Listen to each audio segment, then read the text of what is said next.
की बड़ी खबर आपको बता दें, दिल्ली से पंचायत चुनाव में सुप्रीम कोर्ट ने बड़ा आदेश दिया है। ओबीसी आरक्षण पर चुनाव में रोक लगा दी गई है और महाराष्ट्र के संदर्भ में जारी यह आदेश लागू रहेगा। मध्य प्रदेश में इस वक्त की बड़ी खबर आपको बता रहे हैं।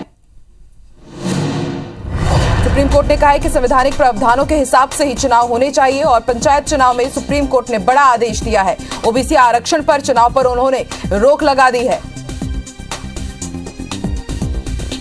महाराष्ट्र के संदर्भ में जो आदेश जारी किया गया है वही मध्य प्रदेश में लागू रहेगा। सुप्रीम कोर्ट की तरफ से बड़ा आदेश, ओबीसी आरक्षित सीटों को सामान्य मानकर ही चुनाव हो, ये कहा गया है सुप्रीम कोर्ट की तरफ से। और 27 जनवरी को अब अगली सुनवाई होगी।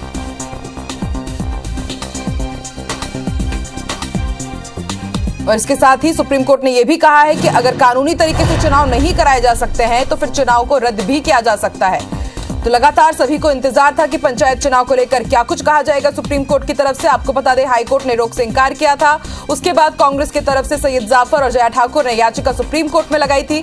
सुप्रीम कोर्ट ने कहा कि हाईकोर्ट में आपको जाना होगा और हाईकोर्ट में जब ये मांग रखी गई कि जल्द से जल्द सुनवाई हो तो हाईकोर्ट ने इंकार कर दिया था और फिर से ये याचिका लगाने के लिए सुप्रीम कोर्ट के पास पहुंचे थे। और आज पंचायत चुनाव में सुप्रीम कोर्ट ने बड़ा आदेश दिया है।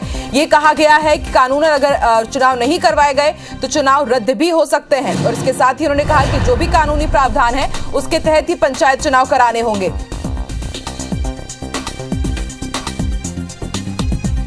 और ज्यादा जानकारी के लिए रुख कर लेते हैं विजेंद्र का। बात करेंगे हमारे सहयोगी विजेंद्र से, जबलपुर से हमारे साथ लाइव जुड़े हुए हैं। विजेंद्र, पंचायत चुनाव में सुप्रीम कोर्ट ने बड़ा आदेश दिया है, क्या मायने होंगे इसके? और इसके साथ ही एक और चेतावनी दी है कि अगर कानूनन तरीके से चुनाव नहीं करवाए जाएंगे तो फिर चुनाव रद्द भी हो सकते हैं। बेशक बेहद महत्वपूर्ण टिप्पणियां आज सुनवाई के दौरान सुप्रीम कोर्ट ने की हैं। और चूंकि आप जानते हैं कि मध्य प्रदेश का पंचायत चुनाव का जो मसला था, जो याचिकाएं थी, उनको, उन तमाम मसलों को, याचिकाओं को सुप्रीम कोर्ट ने महाराष्ट्र के ओबीसी रिजर्वेशन से जुड़ी हुई याचिकाओं के साथ क्लब कर दिया था। इससे पहले भी कई बार सुनवाई हुई। आज जब इस मामले पर सुनवाई हुई तो मध्य प्रदेश के लिहाज से पंचायत चुनावों में परिसीमन और 7 साल पुराने आरक्षण पर दलील पेश की जाती। इससे पहले सुप्रीम कोर्ट ने यह पाया कि महाराष्ट्र के संदर्भ में ओबीसी रिजर्वेशन को लेकर सुप्रीम कोर्ट ने जो आदेश दिया था उसका पालन मध्य प्रदेश में राज्य निर्वाचन आयोग ने या मध्य प्रदेश सरकार ने नहीं किया। इसको लेकर ही सुप्रीम कोर्ट ने आगे बढ़कर एक बड़ा आदेश सुनाया है। और कोर्ट ने ये कहा है कि मध्य प्रदेश में भी तमाम जो नगरीय निकाय की सीटें हों, चाहे वो लोकल बॉडी इलेक्शन हो या पंचायत चुनाव हो, ओबीसी रिजर्व जो सीट है उनको ओबीसी मानकर चुनाव नहीं होगा।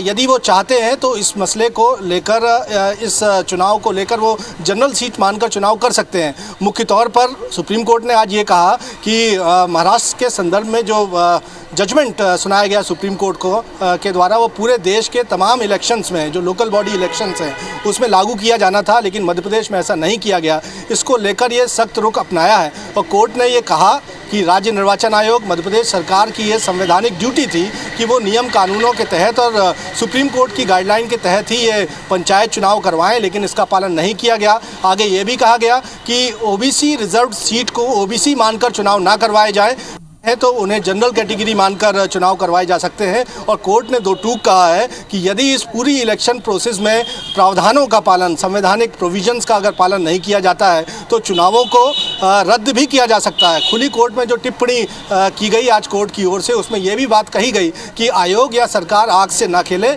या वो ये ना सोचे कि अगर वो प्रावधानों का पालन ना करवाते हुए चुनाव करवा देते हैं तो ऐसा नहीं है कि वो चुनाव सही माने जाएंगे। कोर्ट यदि पाएगा कि संवैधानिक प्रावधानों का पालन नहीं है तो चुनावों को रद्द भी किया जा सकता है। लेकिन सबसे बड़ी खबर हम यही कह सकते हैं, एक बड़ा अपडेट यही कह सकते हैं कि आज जो महाराष्ट्र के मामलों के साथ क्लब होकर पंचायत चुनाव मसले पर जो सुप्रीम कोर्ट में सुनवाई हुई है, सुप्रीम कोर्ट ने ओबीसी सीट मानकर निकाय चुनावों में और साथ ही साथ पंचायत चुनावों में इलेक्शन कराने पर रोक लगा दी है। कोर्ट ने यह कहा है कि अगर आयोग चुनाव करवा रहा है तो वो जनरल कैटेगरी मानकर उसमें चुनाव करवा सकता है। थोड़ा बैकग्राउंड में आपको लेकर जाऊं कि दरअसल महाराष्ट्र मामले पर आदेश भी सुप्रीम कोर्ट की ओर से यही दिया गया था। कोर्ट ने यह पाया था कि ओबीसी रिजर्वेशन दिया ज़रूर जा रहा है, बढ़ा भी दिया गया है, लेकिन कोई ऐसा क्वांटिफाइबल डेटा सरकार के पास नहीं है, केंद्र सरकार के पास नहीं है। ये कहा ज़रूर जा रहा है कि ओबीसी आबादी अलग अलग राज्यों में ज़्यादा है, जिस तरह मध्य प्रदेश में 52% ओबीसी आबादी की बात कही जा रही है,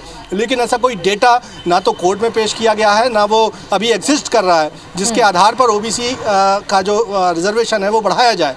तो कोर्ट ने ऐसे ही मामले पर पहले महाराष्ट्र में जो लोकल बॉडी इलेक्शन है उसमें यही आदेश दिया था कि ओबीसी रिजर्वेशन मानकर ये चुनाव ना करवाए जाएं, और यदि चुनाव करवा रहे हैं तो वो जनरल कैटेगरी मानकर, उसको ओपन कैटेगरी मानकर चुनाव करवा सकते हैं। तो कोर्ट ने आज यही पाया कि इस आदेश का पालन मध्य प्रदेश में हो रहे पंचायत चुनावों में नहीं किया गया, लिहाजा कोर्ट ने एक बड़ा आदेश सुनाया है और ये कहा है कि ओबीसी रिजर्व सीट पर पंचायत चुनाव नहीं होंगे, ये मानकर नहीं होंगे कि वो ओबीसी रिजर्व सीट है। यदि चाहें तो वो ओपन कैटेगरी मानकर ये इलेक्शन हो सकते हैं जो ओबीसी के लिए रिजर्व पहले की गई थी। और कोर्ट ने ये कहा कि संवैधानिक प्रावधानों के तहत ये चुनाव करवाना होगा, नहीं तो आगे जाकर कोर्ट इस तमाम चुनावों को रद्द भी कर सकती है।